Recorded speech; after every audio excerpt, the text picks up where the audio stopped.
దేవుడు ఏం చెబుతున్నాడు తెలుసా? నేను సర్వశక్తి గల దేవుడు. అబ్రహాముకు నేను కనపరచలేదా?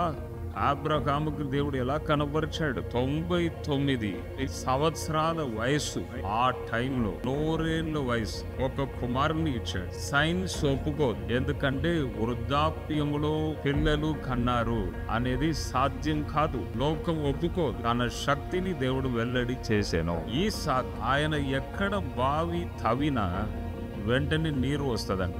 ఈసాకు ఎక్కడ వెళ్ళి విత్తనం వేసినా 100 పంట అతనికి దొరికినది. అంటే తన శక్తిని దేవుడు వెల్లడి చేశాడు. ఈసాకు. యాకోబుకు దేవుడు తన శక్తిని వెల్లడి చేశాడు. మనుషులతో పోరాడి, దేవునితో పోరాడి గెలిచావు.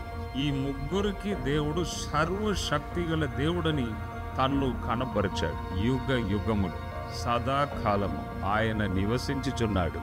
సర్వ అధికారం ఆయన చేతిలో ఉన్నది. సర్వ సృష్టి ఆయన చేతిలో ఉన్నది. సర్వశక్తి గల దేవుడు. కాబట్టి ఆయన వైపు చూస్తే శక్తి మనకు కూడా అనుగ్రహించబడుచున్నది.